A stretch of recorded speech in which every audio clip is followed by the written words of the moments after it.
अंग्रेजी भैया, अंग्रेजी हथियार है। अंग्रेजी आप सीख गए तो आप कहीं भी घुस जाओ। अंग्रेजी बोलने वाले को जल्द ही शर्म आएगी।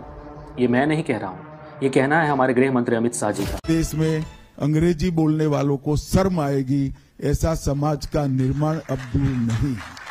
ये बयान हमारी आंखों पर पट्टी डालने की कोशिश है ताकि हम उस सच्चाई को न देख पाए जो हमारे सामने है। गृह मंत्री जी, आप किस युग की बात कर रहे हैं? क्या आप भूल गए कि भारत 21वीं सदी में जी रहा है, जहां मुंबई, दिल्ली, चेन्नई, बेंगलुरु जैसे शहरों में एक नौकरी पाने के लिए अंग्रेजी कितनी ज़रूरी है।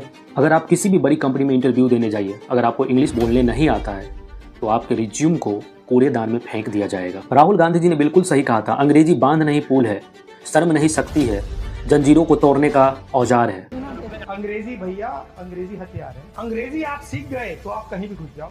वो चाहते हैं कि दरवाजा आपके लिए बंद रहे, मगर अंग्रेजी आपका सबसे बड़ा हथियार है, क्योंकि अंग्रेजी आपको कहीं भी पहुंचा देगा। विडंबना तो देखिए, एक तरफ आम जनताओं को अंग्रेजी से दूर रहने की सलाह दी जाती है, वहीं दूसरी ओर हमारे ही देश के नेताओं के बच्चे London School of Economics, Harvard, Yale और ऑक्सफोर्ड जैसे विदेशी यूनिवर्सिटीज में अंग्रेजी माध्यम में पढ़ाई करते हैं। क्या उनके बच्चों को अंग्रेजी बोलने में शर्म आती है? नहीं।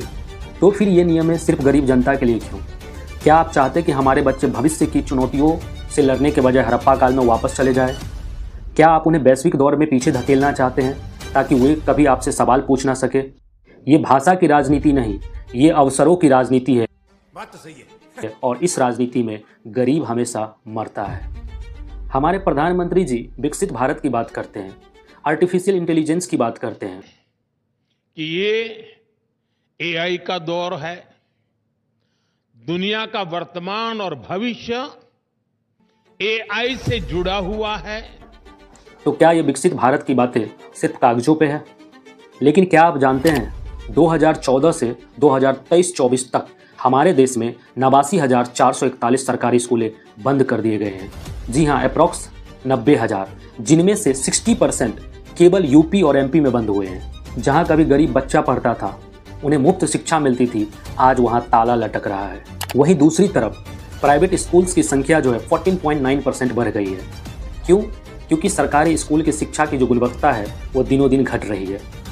मजबूरन माता पिता क्या करते हैं, कर्ज लेकर के बच्चों को प्राइवेट स्कूल्स की ओर भेज रहे हैं।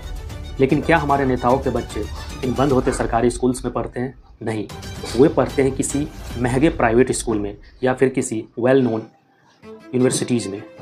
अपनी भाषा से हर किसी को प्यार होना चाहिए, लेकिन इसका ये मतलब नहीं कि आप उस भाषा से दूरी बना लीजिए जिस भाषा के सीखने से आपको एक बेहतर सैलरी, एक बेहतर लाइफ स्टाइल और सब कुछ एक बेहतर मिल सके।